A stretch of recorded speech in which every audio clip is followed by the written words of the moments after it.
आगे बस एक क्वेश्चन किया था y square is equal to 4x orthogonality का, है ना। तो लिखो next question, x y is equal to a square x square minus y square is equal to b square. अगला क्वेश्चन है y is equal to x x square plus y square is equal to c square. भाई इसको खोल दो इसको, अरे खोल दो भाई।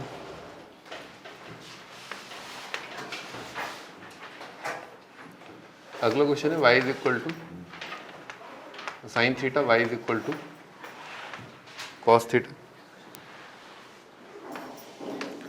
अगला क्वेश्चन है 2y square is equal to x cube y square is equal to 32x।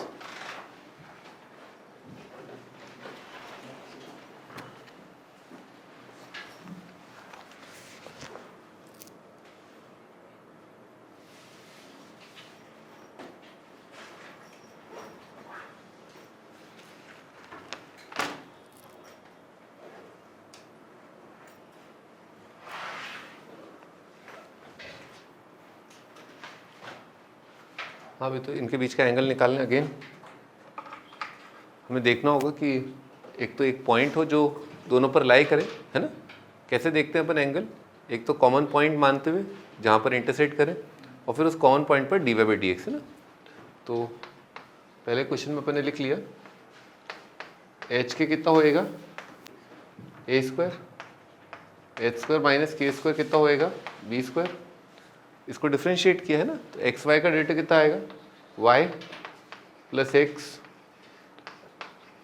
D Y by D x is equal to 0, है ना। कांस्टेंट का डेरिवेटिव 0। एक्स स्क्वायर का डेरिवेटिव कितना आएगा 2x वाई स्क्वायर का 2y D Y by D x is equal to कितना होगा 0। यहाँ से D Y by D X आ रहा है माइनस के बाय एच, है ना। यहाँ से D Y by D X आ रहा है एच बाय के, ठीक है, ये आ रहा है।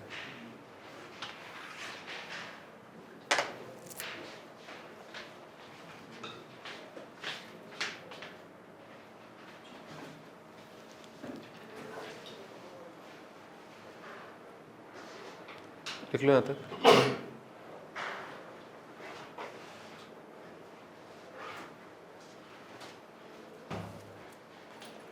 डायरेक्टली दिख गया है ना, m1 m2 कितना आ रहा है -1। m1 m2 -1 मतलब परपेंडिकुलर, है ना, curves are orthogonal.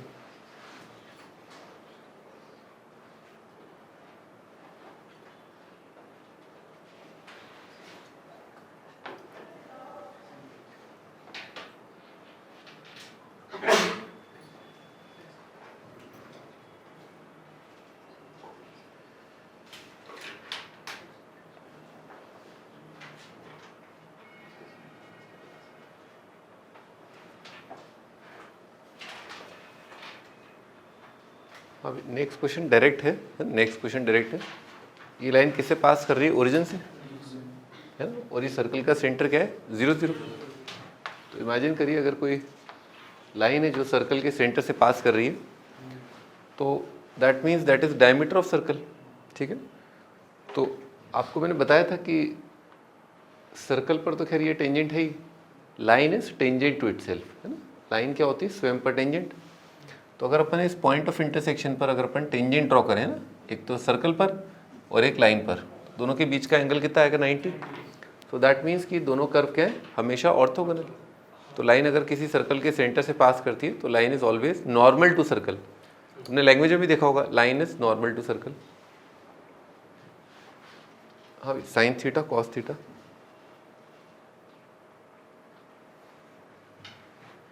Sign theta cos theta का अगर आप ग्राफ ड्रॉ करो, है ना, दोनों को बराबर करो, sine theta is equal to cos theta, तो कितना होगा tan theta is equal to 1।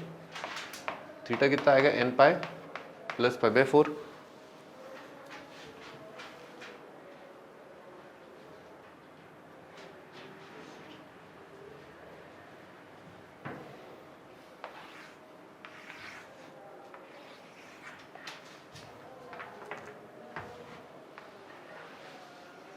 थोड़ा आपको ग्राफ से भी दिखना चाहिए।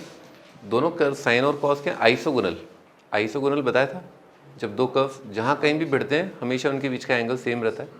जैसे आप ध्यान से देखें तो ये वाला जो लाइन है और ये जो लाइन है इनके बीच का जो एंगल बन रहा है यहाँ पर दैट इज सेम है ना, सिमेट्री से फील करना पड़ेगा आपको, ठीक है। इस तरह से ये एंगल यहाँ पर तो खैर दिख ही रहा है कि दोनों ग्राफ एग्जैक्टली सेम रिपीट करेंगे तो यहाँ और यहाँ तो एंगल सेम आएगा ही।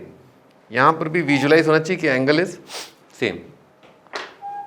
तो कहाँ पर साइन थीटा कॉस थीटा बराबर होते हैं, कोई एक एंगल निकाल लो 45, साइन का डेल्टा कितना आएगा कॉस थीटा, और इसमें अपन ने 45 रख दिया तो कितना आएगा 1/√2, और कॉस का डेल्टा कितना आएगा माइनस साइन थीटा, इसमें अपन ने 45 रख दिया कितना आएगा -1/√2।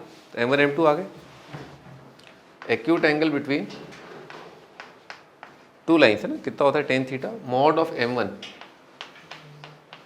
m1 minus m2 upon 1 + m1 m2, तो ये आ जाएगा। ऊपर कितना आ गया √2, नीचे आ गया हाफ, तो ये कितना आ जाएगा 2√2। तो आंसर है जो एंगल है दो कर्व्स के बीच का वो है tan inverse of 2√2। This is the angle between the two curves, दो कर्व्स के बीच का एंगल है।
अभी नेक्स्ट कर्व, दोनों कर्व ध्यान से देखो, 2y² = x³ और y² = 32x, दोनों कर्व ओरिजिन से पास कर रहे हैं, है ना, दोनों कर्व ओरिजिन से पास कर रहे हैं। तो ओरिजिन पर पॉइंट ऑफ टेंजेंसी, ओरिजिन पर टेंजेंट लाइन कैसे निकालते हैं, लोएस्ट डिग्री टर्म से। तो 2y² = x³ में लोएस्ट डिग्री टर्म क्या है y², तो उसमें लोएस्ट डिग्री टर्म को 0 कर दिया, कितना आ गया y = 0। y² = 32x में लोएस्ट डिग्री टर्म क्या है x, 32x या x0। तो एक पर टेंजेंट है y0, एक पर टेंजेंट है x0, तो ग्राफ कैसा होगा परपेंडिकुलर। अच्छा कर्व स्केचिंग करते हैं, तो y² = 32x तो आपका ऐसा ग्राफ आएगा, और आपका जो y² = x³ है ना, थोड़ा इमेजिन करो इस प्रकार का बनेगा। 2 को इग्नोर कर दो थोड़ी देर के लिए, 2 को इग्नोर कर दो, y² = x³ है तो y कितना होगा x³ या -x³, और y² = x³ में y की जगह -y रखा, ग्राफ क्या रहा सेम। सेम रहने का मतलब क्या है, curve is symmetric about x axis, y की जगह -y रखा, सेम रहा। और देख लो पावर अगर 1 से ज़्यादा होती है ना तो ये ग्राफ ऐसे बनता है कॉनकेव अप, पावर 1 से कम होती है तो क्या बनता है √x का कॉनकेव डाउन। ग्राफ सिमेट्रिक है इसलिए ऐसा बनेगा, 2 ब्रांचेज आएंगी। अच्छा एक पॉइंट ये भी है ना, तो आंखों से दिख रहा है क्योंकि दोनों ग्राफ सिमेट्रिक हैं अबाउट x एक्सिस, तो यहाँ पर जो एंगल आएगा वही एंगल यहाँ पर होगा, और इधर का तो एंगल निकाल लिया अपन ने 90 आ रहा है, ठीक है ना, तो यहाँ पर एंगल निकाल लेते हैं। तो दोनों को सॉल्व किया है ना, तो y² की जगह रख दिया 32x = x³, तो x0 आ रहा है, x² = 64 तो x आएगा 8 -8 तो रिजेक्ट हो जाएगा ना, नेगेटिव तो दिख ही रहा है कि कोई पॉसिबल नहीं है y² नेगेटिव हो जाए। अच्छा x0 है तो y कितना है 0।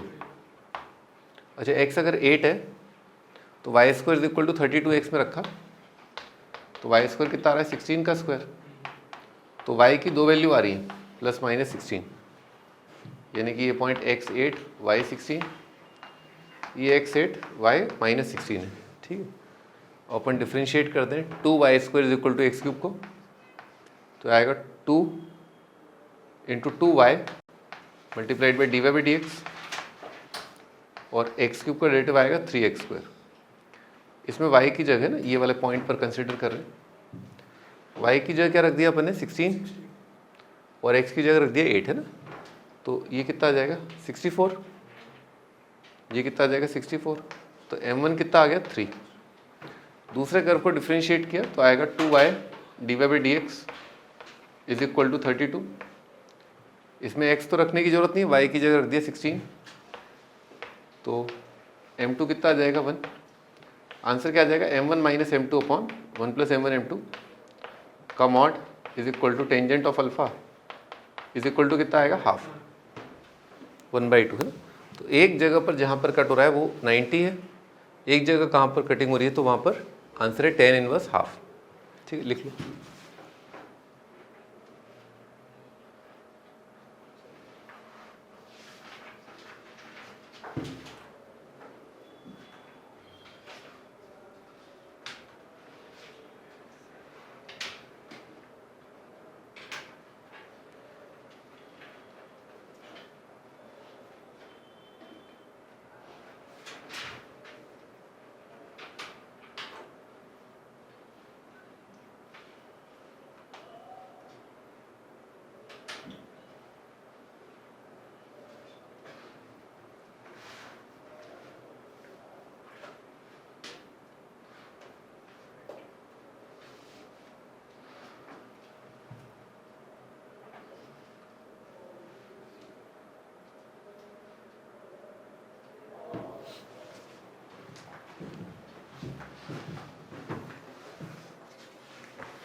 y square is equal to x, x cube plus y cube is equal to 3xy। ये प्रूफ करना है angle between the curves is tan inverse 16 का क्यूब रूट।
ऑफ कोर्स ये जो एंगल निकालना है वो उस पॉइंट पर निकालना है जो ओरिजिन नहीं है ना, point of intersection which is not origin. कोई और पॉइंट है जो कॉमन होगा वहाँ पर निकालना है ना। तो पहले सॉल्व कर लेते हैं फॉर 2 कर्व्स। तो वाई स्क्वायर की जगह यहाँ पर रख दिया अपन ने, एक्स की जगह रख देते हैं चलो वाई स्क्वायर, तो कितना आएगा वाई की पावर 6, वाई की पावर 3 और एक्स की जगह रख दिया वाई स्क्वायर इंटू वाई है ना। तो वाई की पावर 6 आ जाएगा आपका 2y क्यूब, यहाँ से एक आ रहा है y इज इक्वल टू 0, एक आ रहा है y की वैल्यू 2 की पावर 1/3, दिख रहा है आराम से है ना, 2 की पावर 1/3। अच्छा y 0 है तो x कितना आएगा, यहाँ से दिख रहा है 0, और y अगर 2 की पावर 1/3 है तो x कितना हो जाएगा 2 की पावर 2/3। ठीक है, तो इधर तो नहीं निकालना है अपने को, ठीक है ना। इधर तो अगर आप निकालना चाहें तो x 0 है इस पर टेंजेंट, x 0 इस पर टेंजेंट, और इस पर क्या है 3xy 0, तो कितना आएगा 90 भी आएगा। x 0 y 0 आ रहा है ना, खैर उसे मतलब नहीं है ना अपने को, हटाओ उसको। हाँ इसकी बात करते हैं। तो डिफ्रेंशिएट किया 2y dy by dx is equal to 1, तो m1 कितना आ गया, y की जगह रख दिया 1/2 की पावर 4/3। क्लियर है, 2 की जगह रख दिया अपन ने, y की जगह रख दिया अपन ने 2 की पावर 1/3। इसको डिफ्रेंशिएट किया 3x² 3y² dy/dx, इसमें प्रोडक्ट रूल लगाया तो ये आएगा 3y plus 3x multiplied by dy/dx। Okay, अब x और y की जगह रखना चालू किया, 3 से तो काट ही दो, तो x², बेटे x कितना है आपका 2 की पावर है, तो यहाँ पर आएगा 2 की पावर 4/3 y² है ना, ये आएगा 2 की पावर 2/3 है ना, इंटू dy/dx। y कितना है 2 की पावर 1/3 प्लस x कितना है 2 की पावर 2/3 इंटू dy/dx है ना। इसको इधर ले गए तो कितना रहा है 0 multiplied by dy/dx is equal to 2 की पावर 1/3 माइनस 2 की पावर 4/3। हाँ भाई समझाओ भाई, ये पार्थ क्या हो रहा है, ये क्या हो गया है 0 into something is equal to something है, क्या ये है, हाँ नॉट डिफाइंड, ऐसे मतलब भूत आ गया है ना। 0 इंटू समथिंग अगर कोई नॉन जीरो नंबर आ रहा है दैट मीन्स dy/dx क्या not defined of the vertical line. तो यानी कि इस ग्राफ पर है ना, इस ग्राफ पर जो टेंजेंट लाइन आ रही है इस पॉइंट पर दैट लाइन इज वर्टिकल। सब ठीक है ना, हाँ वर्टिकल आ रहा है। तो वर्टिकल केस में बताया था ना आपको, क्या बताया था, अरे पन्ने मत पलटो, हाँ क्या बताया था 1/m, टेंजेंट ऑफ एंगल कितना होता है 1 स्लोप। तो कितना आ जाएगा टेंजेंट ऑफ एंगल, और इसका रेसिप्रोकल कितना आएगा 16 की पावर 1/3, दिख गया 2 की पावर 4 16 है ना, यह आ जाएगा। तो अल्फा कितना हो जाएगा tan इनवर्स है ना, वही लिखा हुआ है ना।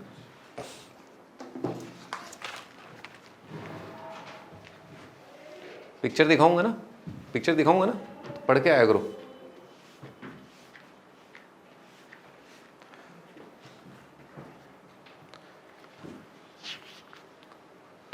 आगे लिखो अगला क्वेश्चन, इसको इंपॉर्टेंट मार्क कर लो, ये रिजल्ट याद करोगे तो फायदा होगा। 2 बार आ चुका है पिछले 5-7 सालों में।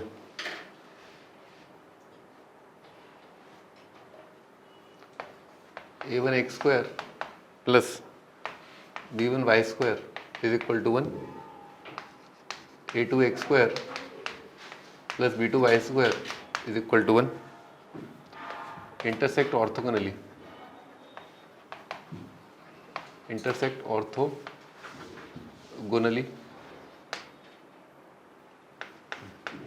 प्रूव दैट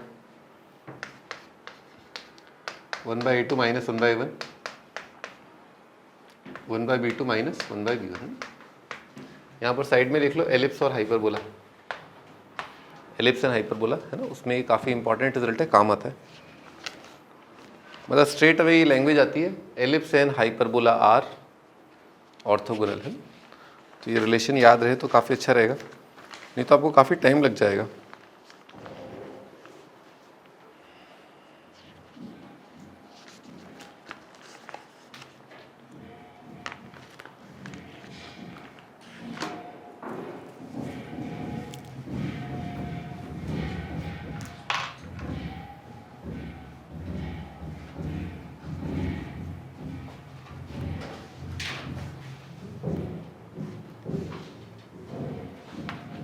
हाँ भाई, तो कैसे कैसे लिखना होता है अपने को ऑर्थोगोनैलिटी का कंडीशन। एक तो कॉमन पॉइंट दोनों कर्व में रख दो, ठीक है। तो मान लिया कि जो point of intersection h, k इसमें रख दिया, कितना आएगा a1h² b1k² is equal to 1, a2h² plus b2k² is equal to 1। यहाँ तक तो कोई दिमाग लगाना नहीं है ना। डिफ्रेंशिएट किया इसको, कितना आएगा 2a1x प्लस 2b1y dy/dx है ना, is equal to 0। So slope कितना आ रहा है -a1x अपॉन b1h_k, ठीक है, ऐसा आ जाएगा। m1 m2 लिख दिया, एग्जैक्ट सेम पिक्चर आएगी, जहाँ जहाँ संसार में a1 है a1 की जगह a2, b1 की जगह b2। तो कितना होएगा -a1h अपॉन b1k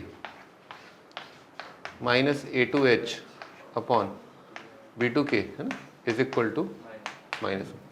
क्या ट्राई क्या करना है अपने को, ट्राई करना है कि किसी तरह से एच और के एलिमिनेट हो जाए, क्या ट्राई करना है, एच और के एलिमिनेट हो जाए और A1 A2 और B1 B2 में रिलेशन आ जाए, ठीक है। सो यहाँ पर फिगर दिख रहा है एच स्क्वायर, यहाँ पर फिगर दिख रहा है के स्क्वायर, तो ऐसा करें एच स्क्वायर सब्ट्रैक्ट कर दें और सब्ट्रैक्ट कर दें तो एच स्क्वायर के स्क्वायर वहाँ पर भी आ जाएगा। ऑलराइट, तो उधर सब्ट्रैक्ट कर दिया, A1 - A2 into h square is equal to negative of B1 - B2 into k square. Clear है क्या? 1 - 1 0 आ जाएगा और उत्कू उचका देंगे, उत्कू है ना उधर को।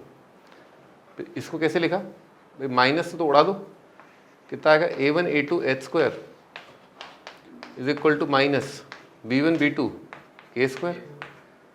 क्लियर है यहाँ तक? इसको यूँ कर दो, यूँ मतलब डिवाइड है ना, यूँ कर दो तो आपके एच स्क्वायर के स्क्वायर साफ। और अब तस्वीर साफ साफ दिख रही है, अरे बहुत साफ दिख रही है तो, है ना, लगता है आज बारिश हुई है ना, आसमान साफ है। 1/A2 - 1/A1 सर, ठीक है ना, माइनस माइनस काट के और B1/B1 B2 कितना आएगा 1/B2, ये भी सर तुरंत ही प्रकट हो गया, है ना।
हाँ भेड़ियों, इधर देखो, देखो यहाँ पर है ना, यहाँ पर देख रहे हो क्या फंक्शन है, इवन है।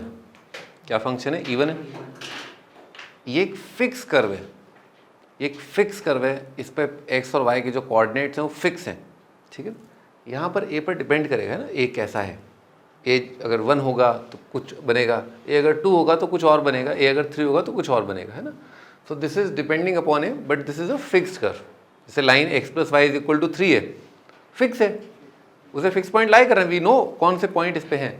इस तरह से इस पर भी हमें पता है कौन से फिक्स पॉइंट हैं। ओके, तो पहला ख्याल ये है, ये पैराबोला बन रहा है और लीडिंग कोफिशिएंट एक्चुअली ए के साइन पे डिपेंड करेगा। तो ऐसा करें, केस बना लेते हैं कि भाई ए पॉजिटिव होगा या ए नेगेटिव होगा। ए नेगेटिव बना लिया, ए नेगेटिव में क्या बनेगा, डाउनवर्ड फेसिंग पैराबोला, है ना। और कुछ भी हो जाए, कुछ भी हो जाए, मैक्सिमा कितना आएगा, 0 पर आएगा और कितना आ रहा है 1, दिख रहा है क्या? Yes sir. हाँ शार्दुल, चमत्कार तो नहीं लग रहा है ना ये? हाँ, तो बनाते हैं इसका ग्राफ, इवन फंक्शन भी है तो ऐसे करके बन जाएगा। कोई डाउट? सही है ना? हाँ ठीक है। 4√x, बेटे 4√x कैसा बनेगा सर, ऐसे बनेगा। भाई ध्यान रहे जो y² = 4ax है ना, ये ग्राफ फंक्शन नहीं होता है ना, ये ग्राफ फंक्शन नहीं है ना, पर y = √x ये अपने आप में फंक्शन है। √x बताया था ऐसा होता है। इसमें बेटे x को 1 रखोगे तो y की 2 वैल्यू आ रही है ना, याद आ रहा है ना, 1 के लिए 2 भी आ रहा है, -2 भी आ रहा है, तो दिस इज नॉट फंक्शन, है ना, ये फंक्शन है, ये नहीं है। क्या y² = x और y = √x दोनों एक ही इक्वेशन है? नहीं है, ये अपने आप में y = √x, y = -√x है। ये केवल y is equal to root x है, ठीक है ना, दोनों अलग अलग। ऑल राइट थी। तो अब आंखों से दिख रहा है, आंखों में दिख गया अपने को, ठीक है ना, कि जब जब ऐसा होगा कितनी जगह भिड़ेंगे ये, अरे इधर देखो, हाँ, जब जब ये नेगेटिव होगा तब तब कितने पॉइंट ऑफ इंटरसेक्शन आएंगे, एक आएंगे, तो एक ही पॉइंट कॉमन आएगा। तो ये पूरा इंटरवल ही आपका आंसर हो गया। जब जब ये नेगेटिव तब तब एक पॉइंट कॉमन, खत्म, ये आंसर माइनस इनफाइनाइट से 0।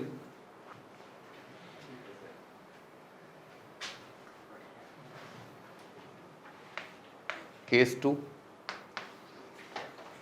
अगर ये पॉजिटिव हो गया, ये पॉजिटिव हो गया तो सेम प्रॉपर्टीज इसकी मेंटेन रहेंगी जैसे इवन फंक्शन है, परंतु अब की बार क्या होगा, अपवर्ड फेसिंग है तो मिनिमा क्या आएगा, 1 आएगा, है ना। तो मिनिमा जो है 1 आएगा,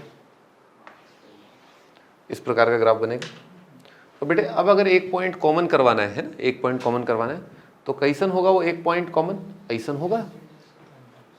अगर ग्राफ ऐसन बनेगा तभी जो है एक पॉइंट जो है कॉमन आएगा। अगर ये थोड़ा सा भी ऊपर को उचक गया तो 2 पॉइंट हो जाएंगे, अगर नीचे से चला गया तो क्या है, फिर तो कुछ नहीं होगा, है ना, कुछ हुआ ही नहीं।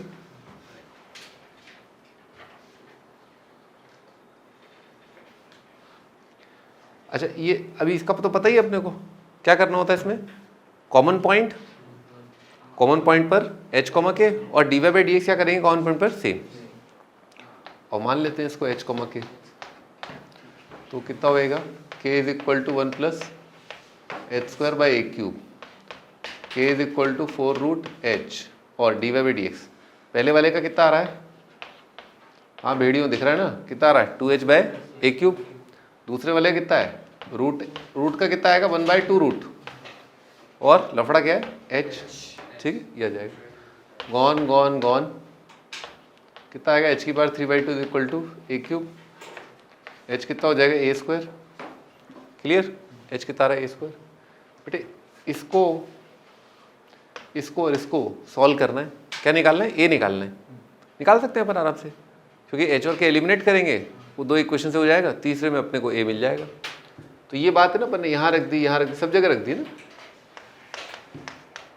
तो k कितना आ गया 1 बाई, क्लियर है क्या, ये बनेगा, ये बनेगा, दोनों को बराबर कर दिया, k है ना, हाँ k यार हार रही है वैसे आजकल, दोनों को बराबर कर दिया, बहुत ही घटिया जोक था ना, बहुत ही घटिया जोक। k कितना आ गया 1 बाई 3, सॉरी a कितना आ गया 1 बाई 3, ये अपना आंसर। हाँ भाई फाइनल आंसर बताओ, ओम आंसर क्या है सवाल का,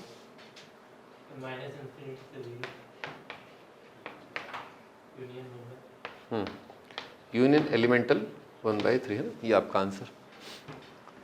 IIT वाले इतने आसान सवाल नहीं पूछते हैं ना, IIT वाले थोड़े से और मुश्किल पूछते हैं।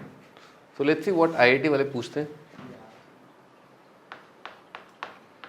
IIT वालों ने एक बार एक पैराग्राफ पूछा था, ठीक है, एक पैराग्राफ पूछा था इसी सवाल के ओत प्रोत, ठीक है ना, somewhere in the neighbourhood of this question. तो उन्होंने ये पूछा, एक तो भैया टच करा दो, है ना, टच करा दो एक तो, है ना, तो टच कराने के लिए पूछ लिया उन्होंने, कितना आ गया 1 बाई 3 आ गया। ए पॉजिटिव दे दिया आपको, सुन रहे हो ना, ए पॉजिटिव दे रखा है, find A if 2 points common, find A if 0 point common.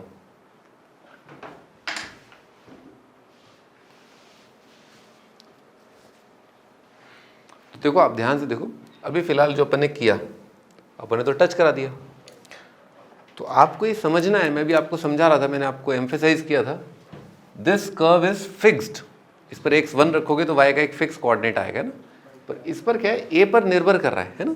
तो आपको क्या समझ में आना चाहिए, इम्पैक्ट, अरे इधर देखो तुम, हाँ क्या समझ में आना चाहिए आपको, इम्पैक्ट समझ में आना चाहिए कि कोई चीज़ जो है अगर कहीं पर मौजूद होती है, ठीक है ना, तो उसकी वजह से वो जो पूरा कर्व है उस पर क्या इम्पैक्ट पड़ रहा है ना, उस पर क्या असर पड़ रहा है, उसके घटने बढ़ने से जो ग्राफ है उसका ग्राफ जो है कैसे चेंज हो रहा है, ठीक है। जैसे फॉर एग्जांपल ये अपवर्ड फेसिंग पैराबोला है, तो अगर आप ए का वैल्यू बढ़ाएंगे, ठीक है ना, ए का वैल्यू बढ़ाएंगे तो आपका जो पैराबोला है उस पर क्या असर पड़ेगा, है ना। चलिए इसको एक बार फिगर आउट करते हैं बहुत ईजी वे में, मतलब y is equal to x square है, और यहाँ पर क्या है, लेमडा लगा दिया, लेमडा है ना।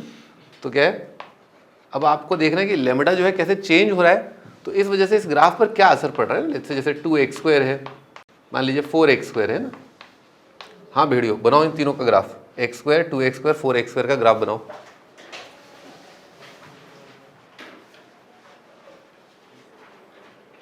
एक ही जगह बनाना है, एक ही जगह पर, हाँ एक ही कोऑर्डिनेट एक्सिस बनाना, तभी तो कंपेयर कर पाओगे।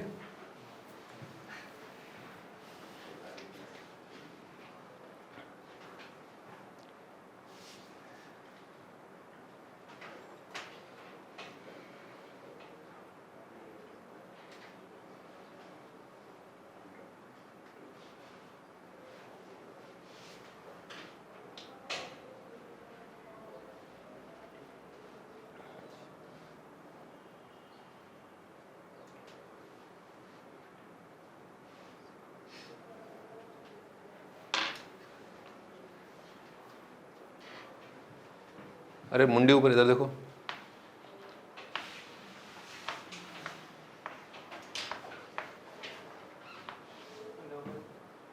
पता क्या होता है मनोबल? मन का बल। मनोबल क्या होता है? मन का बल। पता है who was the greater better warrior, Arjun या कर्ण? कौन बेटर था? हैं? तुम्हें कैसे पता? मैंने देखा था लड़ते हुए दोनों को, वो जीतता था। हाँ क्या? हाँ exactly, it's a mythological story, but ठीक है, फिर भी उसमें कुछ जगहों पर यही बताया गया कि कर्ण वॉज बेटर। ठीक है, एनीवेज पॉइंट इज, मनोबल से आप जीतते हो बहुत हद तक, बहुत सारी लड़ाइयाँ ना मनोबल से जीतते हो आप। तो आई होप आप सभी का मनोबल जो है बहुत अभी भी बहुत स्ट्रांग होगा। ठीक है ना, मनोबल बहुत स्ट्रांग होना चाहिए। IIT क्लियर करने के लिए, कुछ भी, कोई भी बड़ा एग्जाम क्लियर करने के लिए मनोबल बहुत स्ट्रांग होना चाहिए, है ना। अभी मनोबल है ना अपने पास? हेलो, मनोबल है ना? हाँ होना चाहिए, उसी से एग्जाम क्लियर होता है। ठीक है ना, और एग्जाम में हार भी उसी की वजह से होती है, कम मनोबल की वजह से। ठीक है ना, कम मतलब रीजन इज दिस, रीजन ये है ना। तो तुम्हें पता है मैं किस चीज की बात कर रहा हूँ? एक सारथी था ना उसका, शल्य, याद है? क्या करता था वो? हाँ कर्ण का। उससे बस युधिष्ठिर ने ही बोला था कि इसको है ना, इसका मनोबल गिराते रहो आप। इसको है ना ऐसे बोलो कि अरे तू जीत नहीं पाएगा, अरे तुमसे ना हो पाएगा। ठीक है ना, तुमसे ना हो पाएगा। उसको यही लगा आगे आगे तक कि मतलब मैं नहीं कर पाऊंगा। मतलब ये बस एक स्टोरी है, उसका एग्जैक्ट मतलब जो पॉइंट था, जो क्रक्स था, वो आपको ये सीखना चाहिए। तो अपने आसपास ऐसे लोगों को मत आने देना, है ना। अब ग्राफ बनाओ इसका। हाँ तुमने ये क्या बनाया? ये राइट फेसिंग क्यों बना दिया? तो अपवर्ड फेसिंग है ना। हाँ इसमें कौन सा वाला है ये? सर जैसे वो कोएफिशिएंट बड़ा होगा चौड़ा होता जाएगा। कोएफिशिएंट क्या होगा? बड़ा होता जाएगा। हाँ। यानी कि ये 2 है, 4 है, 4 चौड़ा। ओके देख लेते हैं। आप ये कह रहे हैं कि जैसे ये यूँ करके यूँ है, तो यूँ करके यूँ इस तरह से बनेंगे D0, और इस तरह से। तो जो स्लिम ट्रिम है वो कौन सा वाला होगा? छोटे है कोएफिशिएंट कम वाला। अच्छा, तो इसमें रखा अपन ने x की जगह 1, इसमें रखा x की जगह 1। 1 पर वैल्यू कितनी आ रही है? 4। 1 पर वैल्यू कितनी आ रही है? 1। क्या हो गया? तो 1 पर जो ज़्यादा ऊपर है, जिसका y कोऑर्डिनेट ज़्यादा है, वो क्या होगा? कोएफिशिएंट ज़्यादा वाला। यानी कि ये वाला क्या होगा? स्लिम ट्रिम होगा। इसीलिए मैं कह रहा था आपको इम्पैक्ट समझ में आना चाहिए।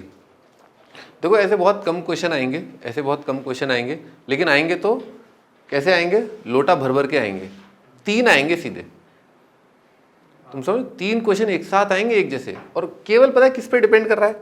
केवल आपने फर्स्ट पार्ट कर लिया ना, उसके बाद बस आपको इम्पैक्ट समझना है कि इसकी वजह से क्या असर पड़ रहा है। सो ए का वैल्यू यहाँ पर जो लैम्डा है, उसका वैल्यू अगर आप बढ़ा देंगे तो ग्राफ क्या सिकुड़ जाएगा, बिल्कुल स्लिम ट्रिम हो जाएगा। ठीक है, अच्छा तो अब आप यहाँ पर बताइए, अगर ए का वैल्यू आप बढ़ाएंगे तो ग्राफ कैसा होगा? अरे कौन था ये? इतने जल्दी किसने बताया स्लिम ट्रिम? हाँ भाई क्या जल्दी क्या है? आप देखिए ना भाई, यहाँ पर तो x² से मल्टीप्लाइड है और यहाँ पर डिवाइडेड है ना, वो तो उल्टा असर पड़ेगा ना। तो x² का कोफिशिएंट अगर आप बड़ा करते जाएंगे तो ग्राफ जो है बहुत तेजी से इन्फिनिटी की तरफ बढ़ेगा, जल्दी बढ़ेगा, है ना। पर वहाँ पर ये बढ़ाओगे तो ग्राफ जो है फैल जाएगा, है ना। सो लेट्स से एक सर्टेन सिचुएशन में ए की वैल्यू 1/3 के लिए ये ग्राफ फिक्स कर दिया आपने, ये ग्राफ फिक्स, ये भी ग्राफ फिक्स, अभी फिक्स है। पर अगर आप अब ए को बड़ा करते गए तो अब आपका ग्राफ कैसा आएगा, ऐसे फैल जाएगा यूँ करके। उसको वक्त लगेगा ऊपर जाने में, क्योंकि आपने उसके नीचे उसके अंदर बोझ दबा दिया, आपने उसे इमोशनली अटैच कर दिया, आपने उसका मनोबल कम कर दिया ना। ए का वैल्यू जो है आपने बढ़ा दिया, तो एक्स बढ़ने से क्या हो, कुछ नहीं, उसका मनोबल कम है ना, बहुत धीरे धीरे बढ़ेगा। तो कितने पॉइंट आएंगे, 2 आ जाएंगे। हाँ, तो क्या आंसर आएगा, इसका आंसर क्या आएगा 2 पॉइंट्स के लिए। अरे 1/3 से बड़ा, इसका आंसर क्या है, पहले वाले का आंसर है 1/3 से इनफाइनाइट। दूसरे वाले का आंसर क्या है, वो स्लिम ट्रिम कर दोगे ना तो यूँ हो जाएगा, यूँ ऐसे हो जाएगा। तो दूसरे का आंसर पॉजिटिव वैल्यू लेनी है ना, तो 0 से 1/3 लिखो।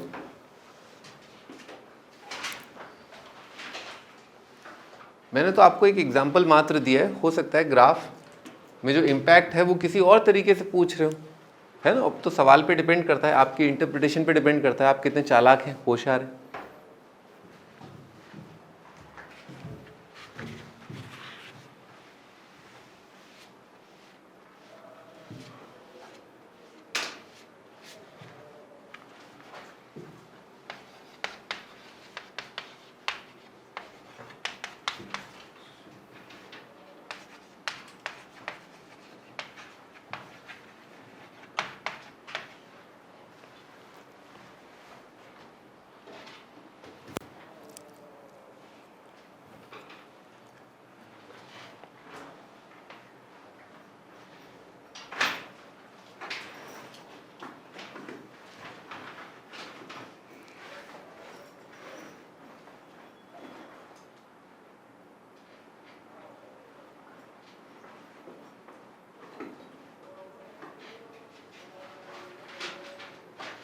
इसमें 2-3 पॉइंट प्लॉट करने से ज़्यादा सही रहेगा, देख लीजिए।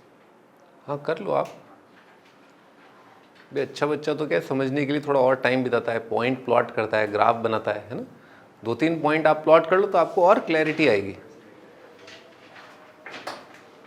ये भी काफ़ी अच्छा सवाल है, e⁻x और kx² कब टच कर रहे हैं, और अपने को दे रखा है k इज पॉजिटिव, ये पहले ही गिवन है।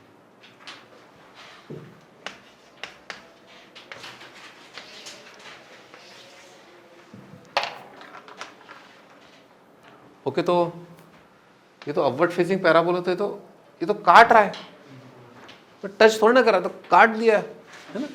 तो इसका मतलब क्या है, अभी रुको, तो अभी आगे जो है टच यहाँ पर भी तो कर सकता है, ऐसे करके, है ना। जो कैसे करके, कैसे करके, ऐसे करके,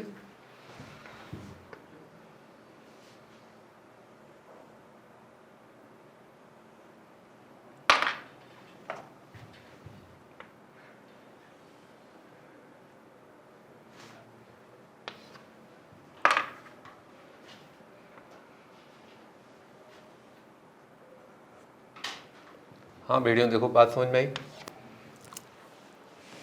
इस तरह से ही टच करेगा, और तो कोई स्कोप ही नहीं है ना। हाँ,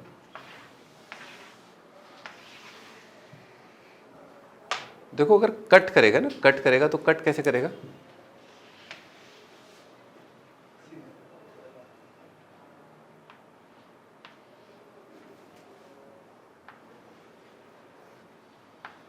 देखो कर्व पीछे तो नहीं आ सकता है ना, पर ये कर्व थोड़ा इमोशनल है ना। और ये कर्व भी सर्र करके बाहर ही नहीं निकल सकता, पर ये दोनों ही इमोशनल हो गए, यू नो। तो जब दो लोग इमोशनल हो जाते हैं तो गलती तो हो ही जाती है। तो ये वाइट वाला बहुत तेजी से ऊपर चला गया और ये रेड वाला बाहर की तरफ आ गया। तो कटिंग होगी ना, तो कैसे होगी, ऐसे होगी, ठीक है। अच्छा, अब इसमें जो बहुत इंपॉर्टेंट बात है समझने की वो ये है कि जो इन्फिनिटी है, x अगर इन्फिनिटी को जाएगा तो कौन सा ग्राफ ऊपर रहेगा। हाँ भाई ऋषि बताओ भाई, अगर x इन्फिनिटी को जाएगा तो कौन सा ग्राफ ऊपर दिखेगा आपको, जल्दी कौन पहुंचेगा इन्फिनिटी पर, 7वां आसमान, मतलब इंद्र के सिंहासन पर, हेवन में कौन पहुंचेगा पहले, e की पावर x पहुंचेगा ना। उसका लॉजिक बहुत सिंपल है, आप इस तरह से देख सकते हैं, लिमिट एक्सटेंडिंग टू इन्फिनिटी। कहीं पर भी अगर आपको शक हो, है ना, कहीं पे अगर आपको शक हो तो आप देख लीजिए इन्फिनिटी पर कौन पहले पहुंचेगा। 2 बार एलोपेटर लगा दिया, है ना, e की पावर x का e की पावर x, और इधर कितना आ जाएगा 2k। इन्फिनिटी अपॉन फाइनाइट कितना आएगा, इनफाइनाइट। तो ये पापा इनफाइनाइट है, ये बच्चा इनफाइनाइट है, तभी तो इन्फिनिटी बाय इन्फिनिटी का आंसर कितना आया, इनफाइनाइट, है ना। इस इनडिटर्मिनेट फॉर्म का आंसर इनफाइनाइट का मतलब है ऊपर बहुत बड़ा इनफाइनाइट है, नीचे बहुत छोटा इनफाइनाइट है, तभी तो इन्फिनिटी बाय इन्फिनिटी क्या आ रहा है, इनफाइनाइट। तो इसीलिए ई की पावर एक्स बड़ा इनफाइनाइट है ना। ओके, इसीलिए अगर आप ध्यान से देखें तो यहाँ पर जैसे ऑरेंज वाला ग्राफ है, ये पहले ऊपर है ना, यानी कि एक वर्टिकल लाइन बनाई अपन ने, तो वर्टिकल लाइन में कौन ऊपर है, आगे चल के एक्सपोनेंशियल, है ना। यहाँ पर भी ध्यान से देखें, अगर एक वर्टिकल लाइन बनाए आगे चल के ना, ये वर्टिकल लाइन है, आगे चल के जो है ये ऊपर है और जो पैराबोला है वो नीचे है। बनाओ ये दोनों ग्राफ।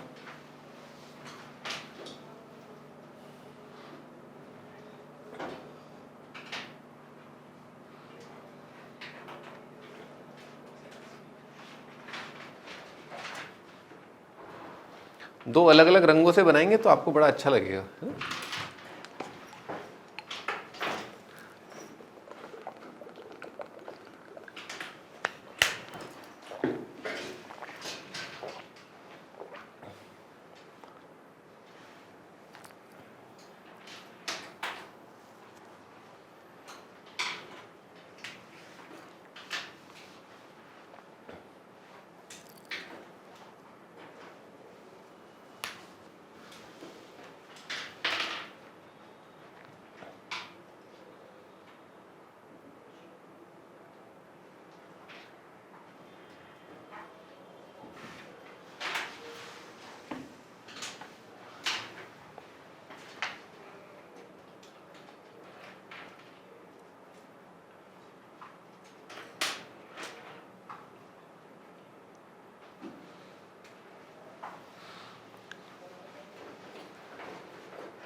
करो भाई करो, है खुद ही करना है ये। पॉइंट मान लो, कौन point, alpha beta. Alpha beta कौन पॉइंट मान ली, बीटा इज इक्वल टू कितना आ जाएगा, ई की power alpha. Beta is equal to कितना आ जाएगा, के अल्फा स्क्वायर, है ना। डिफ्रेंशिएट कर दिया, इसका डेरिवेटिव कितना आएगा, ई की पावर अल्फा। समझ में आ रहा है, d Y by D x बराबर उसका कितना आएगा, के इंटू 2 अल्फा। क्लियर है क्या। दोनों पॉइंट कर पे होने की कंडीशन, दोनों का d Y by D x बराबर। यहाँ से आप सॉल्व कर लें, जैसे ई की पावर अल्फा कितना है, बीटा है, सो ई की पावर अल्फा कितना है, बीटा है, और बीटा कितना है, के अल्फा स्क्वायर है। दिख रहा है क्या, है ना। तो यहाँ से इजीली दिख गया अपने को, है ना। अल्फा कितना आ गया, 2, तो alpha is equal to 2। Alpha 2 है तो कहाँ रख दें अपन कि अपने को के मिल जाए, अल्फा 2 यहाँ रख देते हैं अपन, इन दोनों को बराबर, है ना। अल्फा 2, तो अल्फा 2 रखा तो कितना आ गया, के ई स्क्वायर अपॉन 4। दिख रहा है क्या अपने को, के कितना आ रहा है, ई स्क्वायर बाय 4, है ना। आ गया अपना आंसर, ई स्क्वायर बाय 4। हाँ भाई अब तुम बताओ, है ना। अपन ने जो आंसर निकाला ना वो इसकी वजह से निकाला है ना, ये वाली ज्योमेट्रिकल सिचुएशन है, यहाँ से निकाला है। तो अगर कोई आपसे पूछ रहा है कि दोनों कर्व्स में 3 पॉइंट कॉमन है ना, क्या पूछ रहा है, दोनों कर्व्स में कितने पॉइंट कॉमन है, 3। तो 1 2 3, कितने पॉइंट कॉमन है, 3। ओके, तो अगर ये 3 पॉइंट अगर 2 कर्व्स में कॉमन है ना, 3 पॉइंट 2 कर्व्स में कॉमन है, तो फिर जो k का वैल्यू है वो क्या होगा। इफ 3 पॉइंट्स आर कॉमन, यानी कि ग्राफ इस प्रकार का है, तो k का वैल्यू क्या आएगा।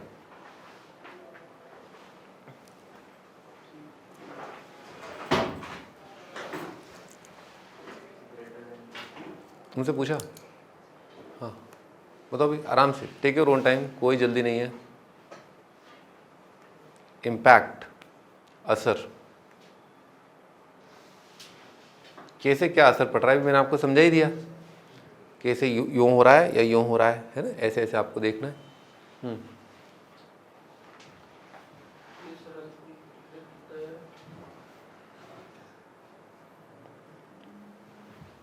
ई स्क्वायर बाय 4 है वहां पर आंसर।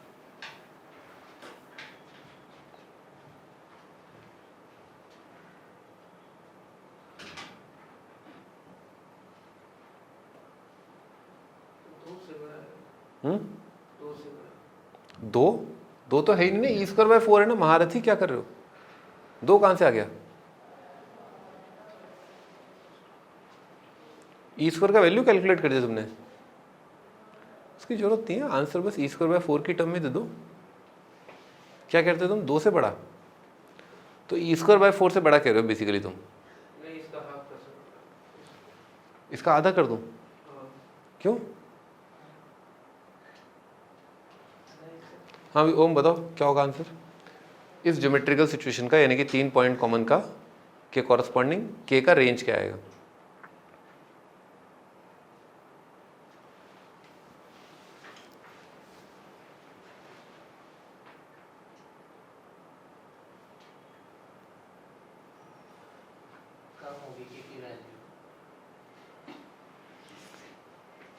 अरे मैं तुमसे सब्जी लेने आया हूँ, मैं तुमसे हैं, मैं तुमसे ये पनीर लेने आया हूँ हैं, थोड़ी कम होगी थोड़ी ज़्यादा होगी, थोड़ा मैथमेटिक्स की टर्म में बात कर लिया करो। ये इंटरवल आएगा,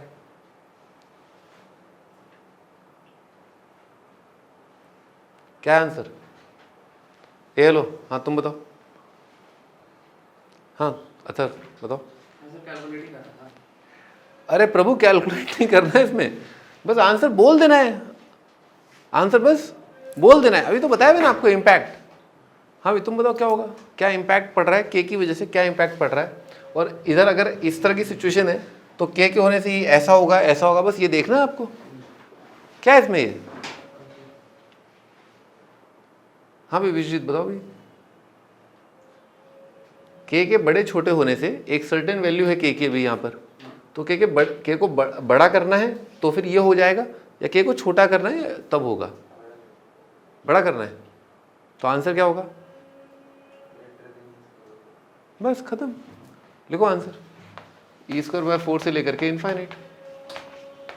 ये आप के को जब बड़ा करते हो है ना, जब आप बड़ा करते जाते हो इस के की वैल्यू को, तो आपका ग्राफ इस प्रकार का होने लगता है ना। अब कितना ही कुछ हो जाए, इन्फिनिटी पर तो पहले ई की पावर एक्स ही पहुंचेगा, ठीक है ना। इन्फिनिटी तो पहले मैं ही पहुंचूंगा। के कितना ही कर लो, के कितना ही बड़ा फाइनाइट नंबर कर लो, इन्फिनिटी पर तो ई की पावर एक्स ही पहुंचेगा। लिख लो। अगर के इनफाइनाइट हो गया तो तुम्हें जादूगर बुलाएंगे फिर। तो ऐसा क्या मतलब, उसको जादूगर क्यों बुलाएंगे?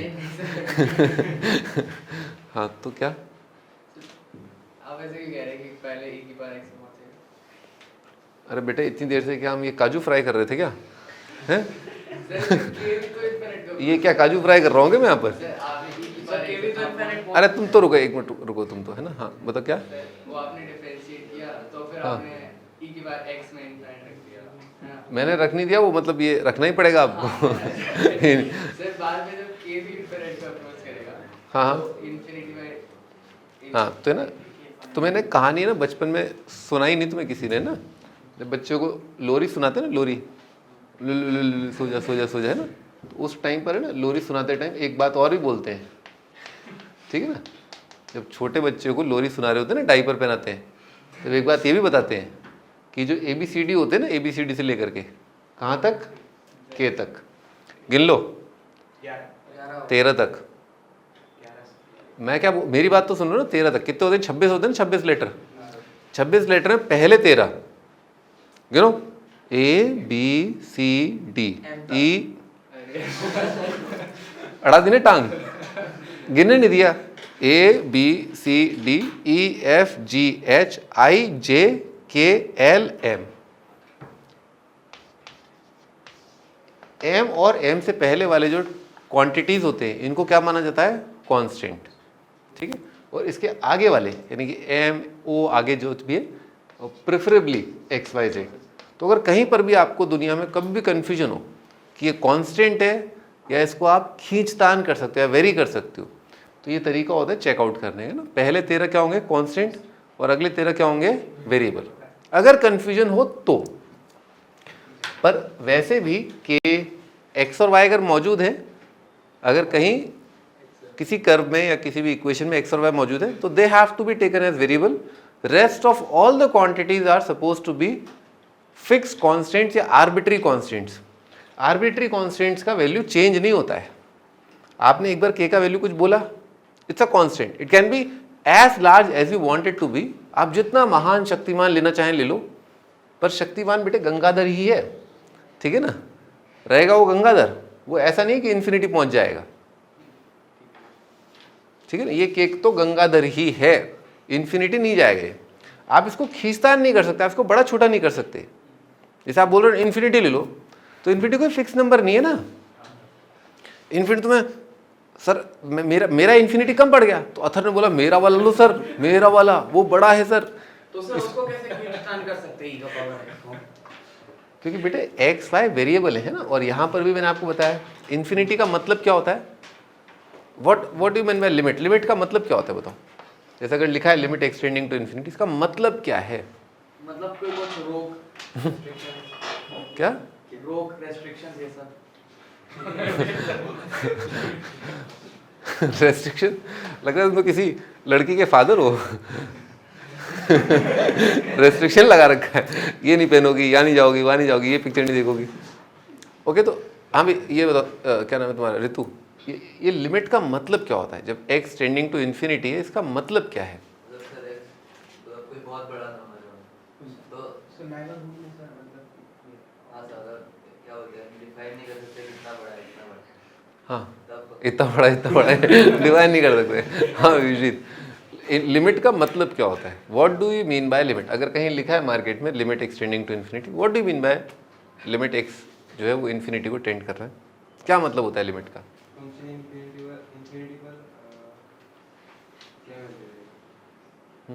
सर हम मतलब x को इन्फिनिटी ना रख के इन्फिनिटी के आसपास रख के हम देख सकते हैं कि उस पॉइंट पे क्या वैल्यू देगा। लिमिट एक्सटेंडिंग टू 1 का मतलब क्या है? मतलब कि 1 के आसपास क्या वैल्यू देगा फंक्शन।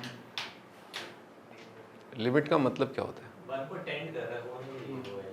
हाँ, और 1 को टेंड कैसे करता है? हाउ जैसे मैं किसी के पास जाना चाहता हूँ, कैसे मैं उसके पास जा सकता हूँ? सर एक राइट हैंड से लेफ्ट हैंड। सर एक उधर से घेर लो, एक इधर से घेर लो।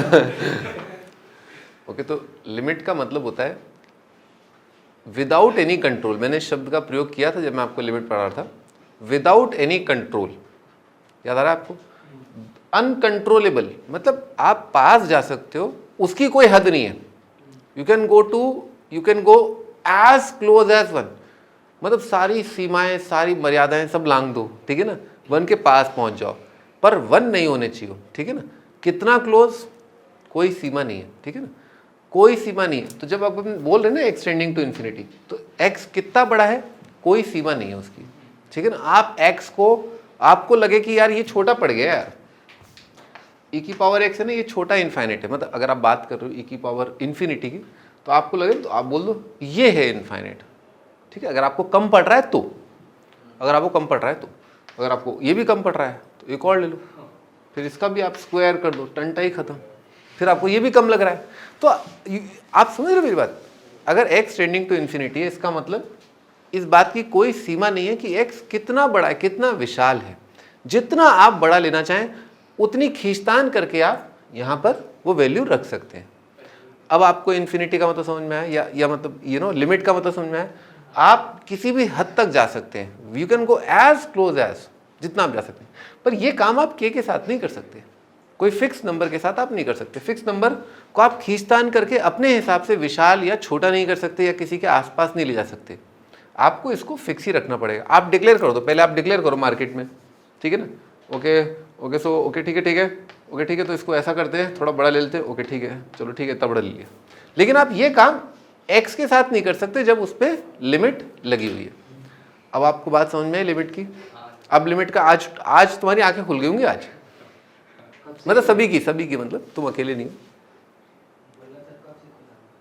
कब से खुला हुआ है, तुम कवि की भाषा कभी नहीं समझ पाओगे। हाँ भाई आंसर लिख लो, ये वाला एक आंसर है ना।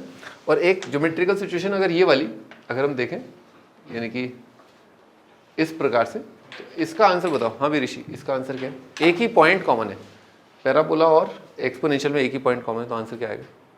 सर 0 से बड़ा e² 0 से e²/4।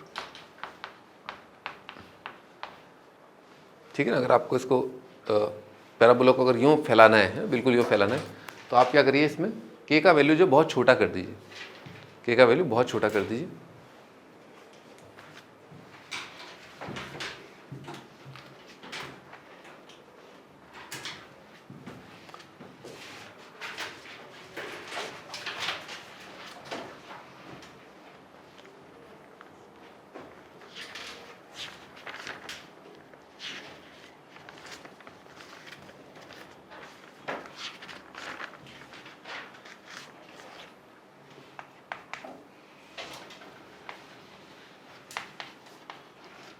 Length of tangent normal, सब टेंजेंट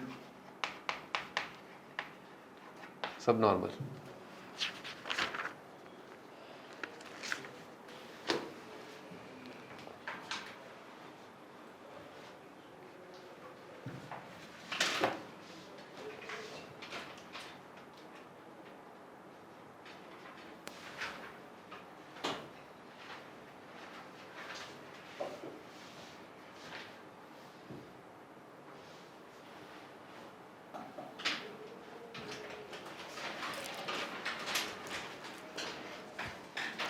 अभी तो ये क्वांटिटीज़ हैं जो आईआईटी में एज सच डायरेक्ट इनका वैल्यू नहीं पूछा गया है, ठीक है ना, पर इनडायरेक्टली पूछा गया है, तो आपको इनको याद करने की ज़रूरत नहीं है। You don't have to remember these quantities, ठीक है ना। ये आपके जो कोचिंग इंस्टीट्यूट्स हैं उनमें शायद इन शब्दों का प्रयोग करें, ठीक है ना, पर आईआईटी ने आज तक कभी ये नहीं पूछा कि what is the length of tangent, what is the length of normal, सब टेंजेंट सब नॉर्मल, ठीक है, समझ में आ गई बात, ठीक है ना। तो आपको इनको याद करने की ज़रूरत नहीं है आईआईटी के हिसाब से। हाँ, आपको अगर अपने कोचिंग में अगर आपको वो क्या कहते हैं उसको, जो रिव्यू टेस्ट में रैंक बनानी है, यू नो मेरी बैच में क्या रैंक चल रही है, तो हाँ फिर आप इसका मग्गा मार लेना, ठीक है ना। आईआईटी में कुछ काम नहीं आएगा। लेकिन हाँ ये टर्मिनोलॉजीज आती है, देखो कैसे पूछता है कि भाई अपन ने क्या किया, ऐसे ऐसे करके ना, ऐसे ऐसे करके ये अपन ने टेंजेंट लाइन ड्रॉ की, ऐसे करके नॉर्मल ड्रॉ किया, है ना। तो आईआईटी वाले कैसे पूछते हैं, एक पॉइंट पे टेंजेंट ड्रॉ किया, वो टेंजेंट लाइन कट कर रही है एक्स एक्सिस को एट सम पॉइंट, ये लेंथ बताओ क्या है, ठीक है। तो वो आप आराम से निकाल सकते हो, आपको क्यों याद करने की जरूरत है ना। आप सिंपली इसको मानो x1 y1, टेंजेंट लाइन की इक्वेशन लिखो, उसमें y0 कर दो, डिस्टेंस फॉर्मूला खत्म। लाइन की इक्वेशन निकालना 0 second, y minus y1 is equal to m x minus x, उसमें y को 0 करना, एक और 0 सेकेंड और 0 + 0 कितना हो जाएगा, 0। तो टाइम कहाँ लगा आपको, है ना। क्यों याद करके अपने अपने आप को कंफ्यूज करें, क्योंकि चार चीज़ें ना, चारों में से एक भी अगर उल्टा पुल्टा हो गया ना, टेंजेंट और सब टेंजेंट में अगर आप कंफ्यूज हो गए तो आपका क्वेश्चन गड़बड़ हो जाएगा, है ना। ऑलराइट, ये लाइन नॉर्मल है, ठीक है, ये पॉइंट P है, ये Q है, ये R है। यहाँ से अपन ने इस पर, इस रेखा पर अपन ने परपेंडिकुलर डाल दिए, इसको मान लेते हैं अपन S। So point of tangency से टेंजेंट लाइन का एक्स इंटरसेप्ट, इसे बोलते हैं लेंथ ऑफ टेंजेंट। इस पॉइंट से नॉर्मल का एक्स इंटरसेप्ट, इसे बोलते हैं length of normal. Tangent line का प्रोजेक्शन ऑन, प्रोजेक्शन समझ में आता है। अपन ने क्या किया, इधर ये रेखा है, ये अपन ने इधर से अपन ने धूप दिया, ठीक है। तो इसकी जो छाया पड़ेगी ना, छाया, आपने उसमें सॉल्यूशन ऑफ ट्राइंगल में देखा होगा प्रोजेक्शन, है ना। तो ये वाले ट्राइंगल का, जैसे अगर इस साइड पर प्रोजेक्शन देखे ना, साइड का प्रोजेक्शन, तो कितना आएगा, दिस इंटू कॉस थीटा, ठीक है ना, ये हो जाएगा। सो सिमिलरली टेंजेंट का जो प्रोजेक्शन है on x axis, that is called length of सब टेंजेंट, ठीक है। और जो नॉर्मल का प्रोजेक्शन है ऑन एक्स एक्सिस, ये वाला पार्ट, दैट इज कॉल्ड सब नॉर्मल, है ना। बना लो।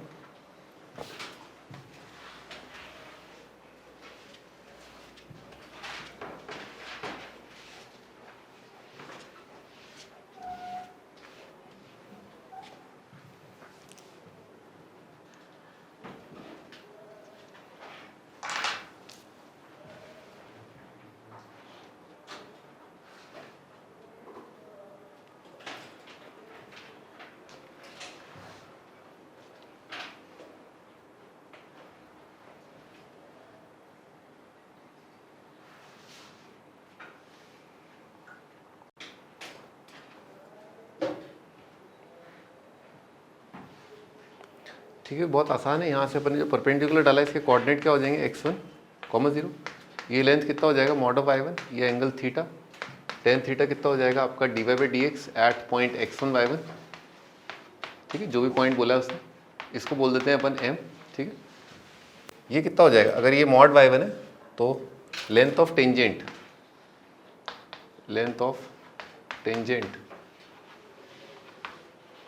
एट p पॉइंट है ना, कितना होगा, लेंथ ऑफ टेंजेंट कितना हो जाएगा, देख रहा है परपेंडिकुलर पता है आपको, हाइपोटेनस कितना होता है मॉड y कोसेक थीटा है ना, mod y1 into cosec theta के एंटायर का मॉड, क्योंकि थीटा एक्यूट ऑप्टिक हो सकता है इसलिए। बेटे अपने को टेन थीटा पता है तो कोसेक को क्या लिख लिया, √1 प्लस कॉट स्क्वायर, दिख रहा है यहाँ पर मन की आंखों से देखो कॉट स्क्वायर है ना, और कॉट स्क्वायर बेटे क्या होगा 1 प्लस टेन स्क्वायर। ये आपका लेंथ ऑफ टेंजेंट है ना, टेंजेंट का लेंथ है आपका ये, नॉर्मल का देखते हैं तो बेटे अगर ये थीटा, ये एंगल कितना होगा 90 माइनस थीटा, ये वाला एंगल कितना आ जाएगा थीटा। तो अगर आपको ये पता है ये कितना हो जाएगा मॉड y सेक थीटा, तो लेंथ ऑफ नॉर्मल लिख लोगे, लेंथ ऑफ नॉर्मल है ना, कितना आएगा mod y1 into sec theta. Sec theta को कैसे लिख लिया, √1 प्लस टेन स्क्वायर। ठीक है, ये आएगा लेंथ ऑफ सब टेंजेंट। सब टेंजेंट कितना आएगा, बेस कितना होता है परपेंडिकुलर कॉट थीटा, बेस क्या होता है परपेंडिकुलर कॉट थीटा, तो ये जाएगा mod y1 divided by m। सब नॉर्मल ये कितना आएगा mod y into tan theta, और ये आ जाएगा mod y1 multiplied by m।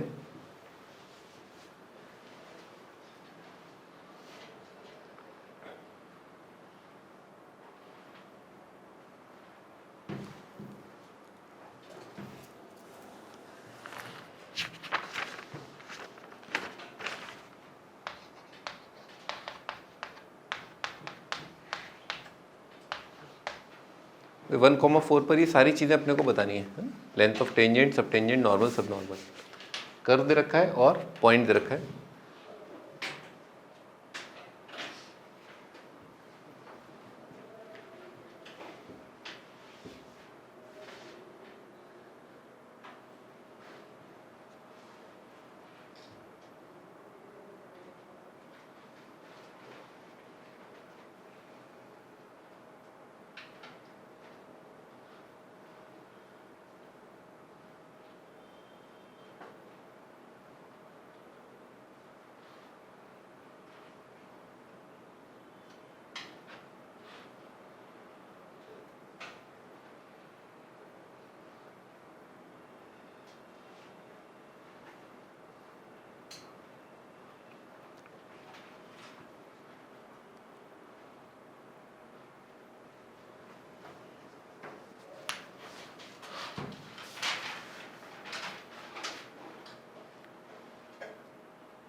अब इसमें y कोऑर्डिनेट तो कितना है 4 है, डिफ्रेंशिएट किया कितना आएगा y प्लस एक्स dy/dx से 0, dy/dx कितना आएगा माइनस y/x, कितना आएगा -4।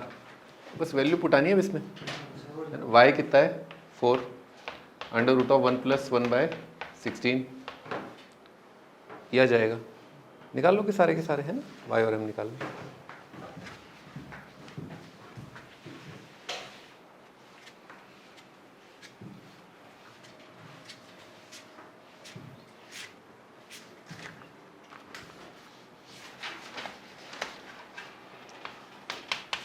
show that for B Y square is equal to X plus A का क्यूब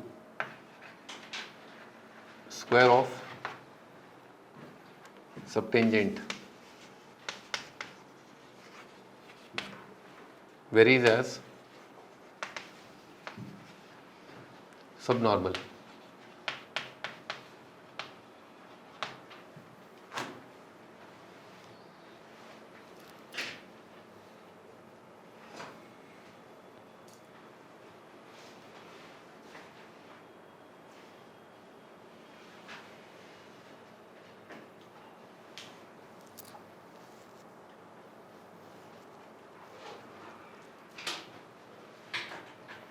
तो इसमें क्या है, सबटेंजेंट वेरीज एज है ना, वेरीज एज जैसे जैसे ये बढ़ रहा है वैसे वैसे वो भी बढ़ रहा है। Inversely proportional as, varies as का मतलब क्या है, प्रोपोर्शनल है ना। तो लिख लो क्या प्रूव करना है। सबटेंजेंट कितना होता है, देखो formula y upon d Y by D x है ना। तो यानी कि प्रूव करना है y upon d Y by D x is equal to lambda times है ना। सब नॉर्मल कितना हो जाएगा, y d Y by D x varies as square of है ना, स्क्वायर है ना, स्क्वायर ऑफ सबटेंजेंट है ना, square of subtangent varies as. तो किसी भी पॉइंट का y कोऑर्डिनेट वो देख लेंगे अपन और D Y by D X निकालेंगे। तो डिफ्रेंशिएट कर दिए, two B Y D Y by D x is equal to 3 into X plus A का square. D Y by D X निकाल लो यहाँ से है ना, यहाँ पर पुट कर दो वाई स्क्वायर और वाई में यहाँ पर एक वाई रह जाएगा, उधर कितना आ जाएगा लैम्डा और D Y by D x का क्यूब। ठीक है, ऐसा आएगा। D Y by D x का क्यूब यहाँ से निकाला, बस ये प्रूव करना लैम्डा जो है इंडिपेंडेंट है किसके, एक्स और वाई के, तभी वो कांस्टेंट प्रूव हो जाएगा। तो यहाँ पर इसका क्यूब कितना रहा है 27 एक्स प्लस ए की पावर 6 है ना। इसका क्यूब कितना आएगा 27 एक्स प्लस ए की पावर 6 अपॉन इसका क्यूब है ना, कितना आएगा 8 बी क्यूब वाई क्यूब है ना। अच्छा, एक्स प्लस ए की पावर 6 है ना, इसको क्या लिख सकते हैं अपन, बी स्क्वायर वाई की पावर 4 है ना, बी स्क्वायर वाई की पावर 4। तो यहाँ से आएगा y is equal to lambda 27 है ना, बी स्क्वायर वाई की power 4 divided by 8 b cube y cube है ना। कट गया, लेमडा कांस्टेंट आ गया। आपको अगर पूछे वो कि वेरीज एज तो वो प्रोपोर्शनलिटी कांस्टेंट क्या, तो आप बता देना। पर फिलहाल आपने देख ही लिया कि एक्स और वाई के टर्म नहीं आ रहे लेमडा में, that means it is a constant quantity.